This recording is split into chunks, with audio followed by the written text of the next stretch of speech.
Good evening. I don't think anyone in this room would ever sign up to follow Josh Anderson for a public speaking opportunity. So lucky me tonight. Well, let me just begin by saying, I was never supposed to be a school board member. A recruitment manager, I was never supposed to do that either. Actually, I wasn't ever supposed to become a teacher or work in the field of education to begin with. So, what happened? Well, in classic recruitment team fashion, allow me to take you on my very own prospect journey.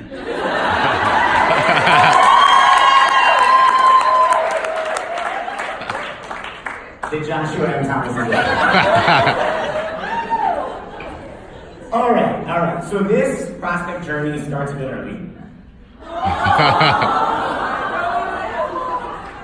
Here's me at my preschool graduation. Now, there's a couple of reasons that I'm sharing this picture. For one, I'm not gonna lie, it's a cute picture. Shameless plug for myself. But two, because it really actually represents the amount of privilege that I had growing up. It shows the fact that I was able to receive a quality education that prepared me for the rest of grade school, college, and the professional world. And it was at such a young age that I was looking at the people around me, seeing the things that they were doing, and I thought to myself that I would probably follow in one of their footsteps and pursue a career in medicine, which, as you can see, did not come true. This is my mom, my favorite person in the world. Oh. Well, as a junior in high school, this story is not so great about my mom, but I remember having a car ride conversation with her on the way home, and until this point, I'd only ever really talked about becoming a doctor. My Indian parents thrilled at that idea. And so during that conversation, I remember I mentioned to her, hey, you know, I think I could actually make a good teacher one day.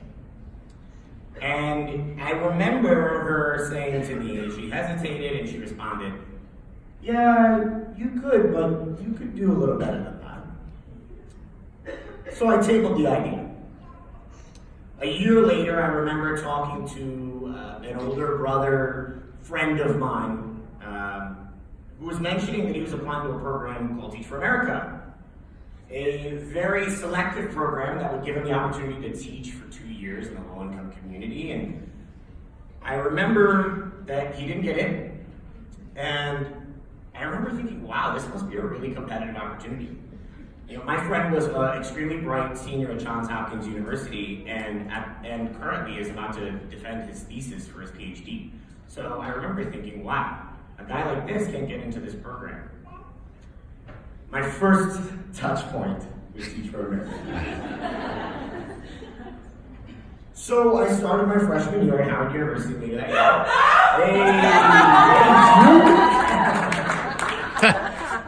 And I remember hearing another big bro mentor type figure who was graduating that year talking about his plans after graduation. And I remember asking him, hey, what are you going to do next? And he told me that he was joining Teach for America in Houston. It was my good friend, Jeremy Williams. We got some Jeremy fans in the house. Okay. Well, I remember thinking to myself, nice, I remember Teach for America. My second touch point with Teach for America.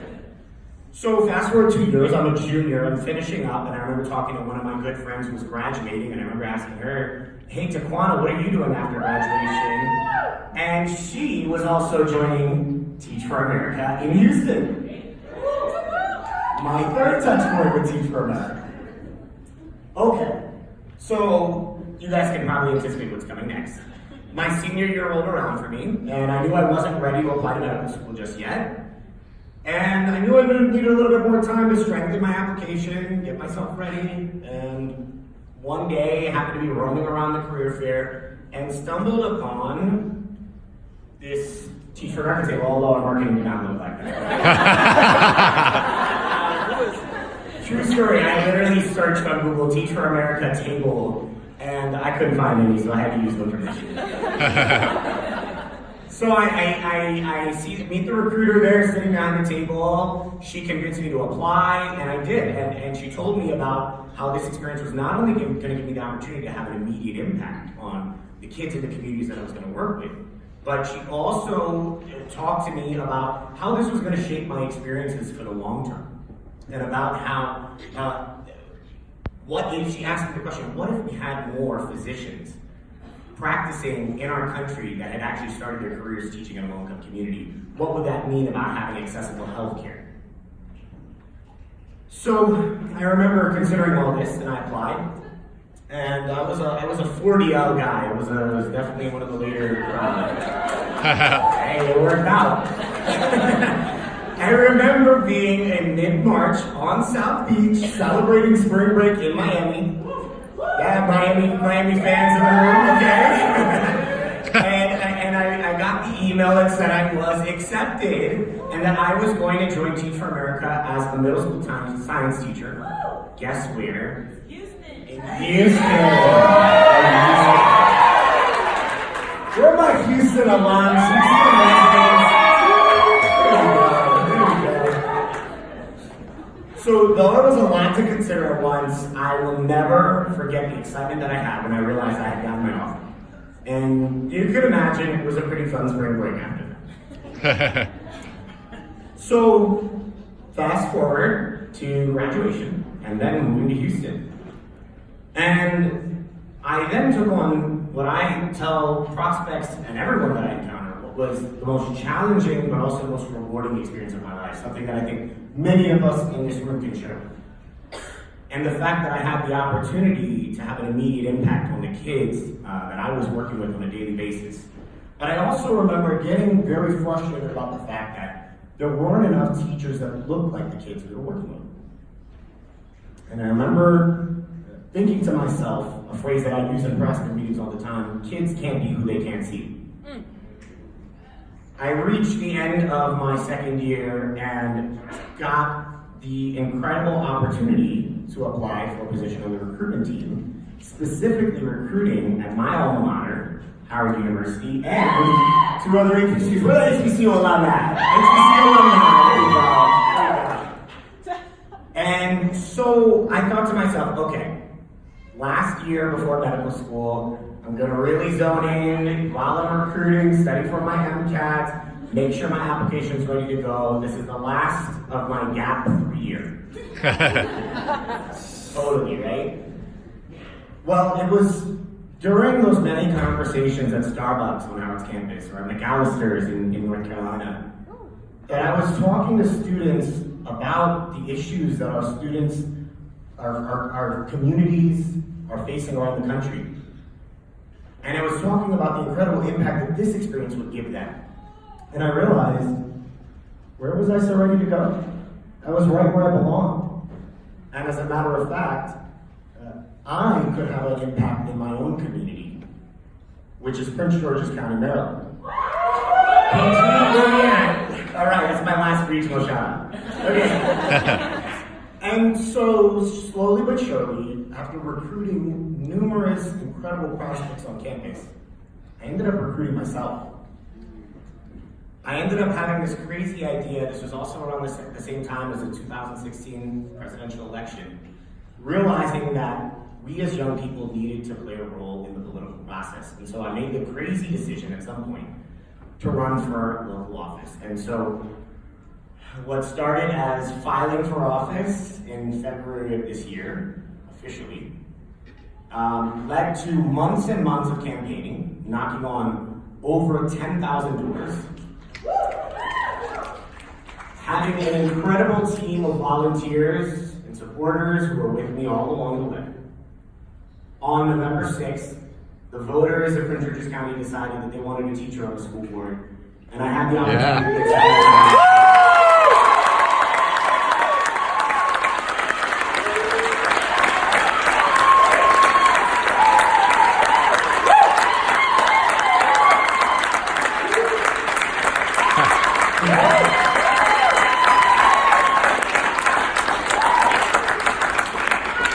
Let me just say I am extremely humble, proud, and thrilled and energized at the opportunity to represent our entire community on the 21st largest school district in the country. It is an immense honor.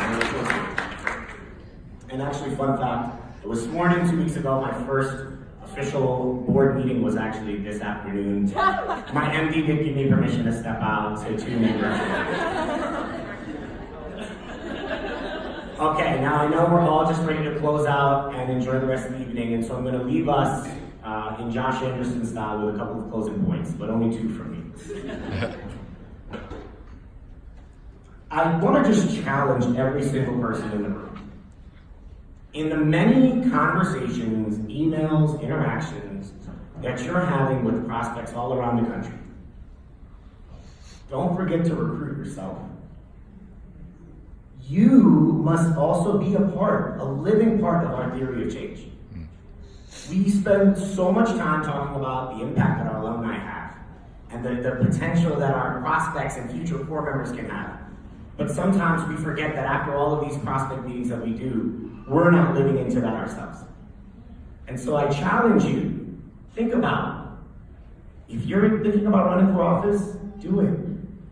That Social Innovation Fellowship, it's waiting for you. Capitol Hill Fellows, they could use some more recruitment team alum. After all, I mean, who knows about all the amazing opportunities for Teach for America alum than us? We know them all by heart. Now, don't hate me, management team. I'm not trying to move people off the recruitment team, okay? But we talk so much about how we can't just solve the problems in education just by putting good teachers in the classroom, right? Well, how about this? We can't just solve the problems in education by recruiting good people to come into the classroom.